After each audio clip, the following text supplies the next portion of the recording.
Bhimavaram DSP Jayasurya వ్యవహారం కూటమిలో రచ్చ రాజేసింది. భీమవరంలో పేకాట శిబిరాలు పెరిగిపోయాయని, సివిల్ వివాదాల్లో డీఎస్పీ జోక్యం చేసుకుంటున్నారంటూ తనకు ఫిర్యాదులు వచ్చాయని డిప్యూటీ సీఎం పవన్ కళ్యాణ్ చేసిన వ్యాఖ్యలు ఏపీ రాజకీయాల్లో సంచలనం సృష్టించాయి. హోంమంత్రి అనితకు ఫిర్యాదు చేయకుండా పవన్ కళ్యాణ్కు నేరుగా ఎస్పీని నివేదిక కోరడంతో అసలు రచ్చ మొదలైంది. అయితే అదే సమయంలో ఎంట్రీ ఇచ్చిన డిప్యూటీ స్పీకర్ రఘురామకృష్ణంరాజు డీఎస్పీకి మంచి ట్రాక్ రికార్డు ఉందన్నారు. పవన్ విమర్శించిన అధికారికి అండగా నిలిచారు. అయితే టీడీపీ కూడా పవన్ను సీరియస్గా తీసుకున్నట్లు లేదు. ఉత్తరం రాసిన ఇన్నాళ్లకు కూడా ఆ డీఎస్పీపై చర్య తీసుకోలేదు. దీంతో పవన్ పరువు భీమవరం కాలువలో కలిసినట్లేనా అని అంటున్న senior journalist Kommineni Srinivasarao comment ఇప్పుడు చూద్దాం. ఏపీ ఉప ముఖ్యమంత్రి జనసేన అధినేత పవన్ కళ్యాణ్ రాష్ట్రంలో పేకాట క్లబ్బులు, జూద కేంద్రాలు విచ్చలవిడిగా నడుస్తున్నాయని వెల్లడించారు. ఈ మాటైనా ధైర్యంగా చెప్పినందుకు జనం సంతోషించాల్సిందే. భీమవరం డీఎస్పీ జయసూర్యపై తీవ్ర ఆరోపణలు చేసి విచారణ జరపాలని జిల్లా ఎస్పీని కోరడమే కాకుండా తనకు రాష్ట్రంలో పరిస్థితిపై నివేదిక ఇవ్వాలని డీజీపీని పవన్ ఆదేశించారు. ఆయన ఇలా ఆదేశించిన తర్వాత ఉపసభాపతి రఘురామకృష్ణరాజు భీమవరం డీఎస్పీకి మద్దతుగా నిలవడం, ఇతర శాఖల్లో పవన్ వేలు పెట్టడం సంతోషం అంటూ వ్యంగ్య వ్యాఖ్య చేయడం కలకలం రేపింది. పవన్ కళ్యాణ్ తనకు లేని పవర్ను ప్రయోగించాలని, మంత్రి లోకేష్ మాదిరి తాను చక్రం తిప్పుతున్నానని అనిపించుకోవాలని చూశారనిపిస్తుంది. కానీ టీడీపీ పవన్ను సీరియస్గా తీసుకున్నట్లు లేదు. ఉత్తరం రాసిన ఇన్నాళ్లకు కూడా డీఎస్పీపై చర్య తీసుకోలేదు. దాంతో పవన్ కళ్యాణ్ గాలిపోయినట్లయిందని రాజకీయ వర్గాలు అభిప్రాయపడుతున్నాయి. ఎంతసేపు 15 ఏళ్ల కూటమి అంటూ తెలుగుదేశం పార్టీని అంటగాగడానికి ప్రాధాన్యత ఇస్తూ ప్రజల సమస్యలపై నోరు ఎత్తడం లేదని, జనసేన నేతలు కార్యకర్తలకు జరుగుతున్న అవమానాలను ప్రశ్నించడం లేదని పలువురు విమర్శిస్తున్న నేపథ్యంలో పవన్ కళ్యాణ్ ఈ జూద కేంద్రాల గురించి మాట్లాడడం కొంతలో కొంత బెటర్. అదే సమయంలో ఆయన చిత్తశుద్ధితో చేశారా, లేక జనసేన ఎమ్మెల్యే ఎవరికైనా పోలీసులు సహకరించడం లేదన్న అసంతృప్తితో దీనిపై రియాక్ట్ అయ్యారా అన్న దానిపై రకరకాల వార్తలు వచ్చాయి.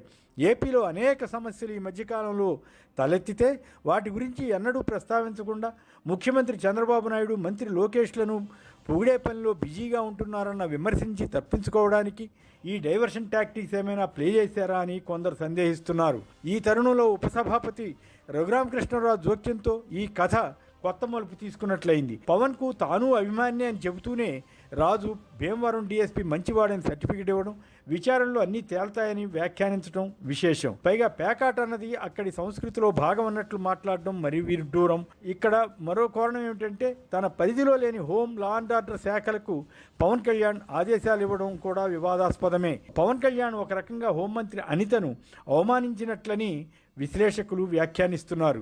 ఆమె కూడా ఈ పరిణామాన్ని జీర్ణించుకోలేకపోయినా సర్దుకుపోక తప్పని స్థితిలో ఉన్నారు. అందువల్లే తమకు ఈగోలు లేవని అసహనంగా మీడియాతో వ్యాఖ్యానించారు.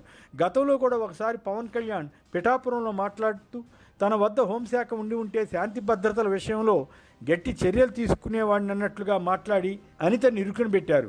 ఇప్పుడు ఏకంగా డీజీపీనే పవన్ కళ్యాణ్ పేకాట క్లబ్బులపై నివేదిక కోరడం సంచలనంగా ఉంది. రాష్ట్రంలో చట్టవిరుద్ధంగా జూద కేంద్రాలు నడుస్తున్నాయని ఉప ముఖ్యమంత్రి కార్యాలయానికి ఫిర్యాదులు అందుతున్నాయని కూడా వెల్లడించారు. ఇక్కడ అర్థం కాని విషయం ఏమిటంటే ముఖ్యమంత్రి చంద్రబాబు, ఆ తర్వాత పవర్ఫుల్ మంత్రి లోకేష్, హోంమంత్రి అనితలు ఉండగా వారిని కాదని పవన్ కళ్యాణ్కు జనం ఎందుకు ఫిర్యాదులు చేస్తున్నట్లు?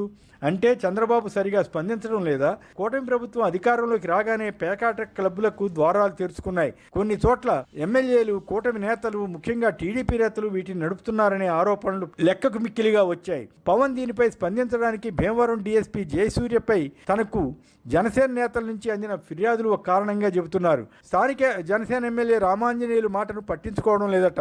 జయసూర్య గతంలో కూడా ఇక్కడ పనిచేశారు. అప్పటి నుంచి ప్రాంత ప్రముఖులతో సంబంధాలున్నాయి. ఆయన ఏకపక్షంగా వ్యవహరిస్తున్నారని, సివిల్ తగాదాల్లో తలదూర్చుతున్నారని జనసేన నేతలు కొందరి ఆరోపణ. దీన్ని పవన్ కళ్యాణ్ దృష్టికి తీసుకెళ్లగా ఆయన జిల్లా ఎస్పీతో మాట్లాడారట.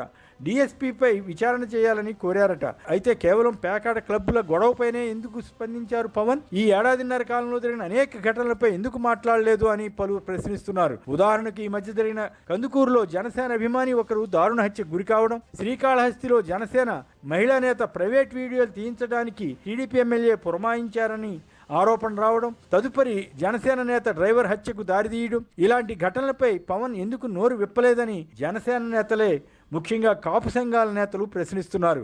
అలాగే రాష్ట్రం అంతటినీ కుదిపేసిన నకిలీ మద్యం ప్లాంట్ వ్యవహారం, విచ్చలవిడిగా సాగుతున్న బెల్ట్ షాపులు, మెడికల్ కాలేజీల ప్రైవేటీకరణ, ఇతరత్రా ఎమ్మెల్యేల అవినీతి కార్యకలాపాలు మొదలైన వాటిపై పవన్ ఎందుకు గళం విప్పడం లేదన్న ప్రశ్నలు సహజంగానే వస్తున్నాయి. జనసేన ఒక ఇండిపెండెంట్ పార్టీగా కాకుండా కేవలం టీడీపీ అనుబంధ పార్టీగా అన్నట్లుగా రాజకీయం చేస్తున్న పవన్ కళ్యాణ్ ఇప్పుడు సడన్గా పేకాట క్లబ్బుల గురించి లేఖ రాయడం సహజంగానే కలకలం రేపుతుంది.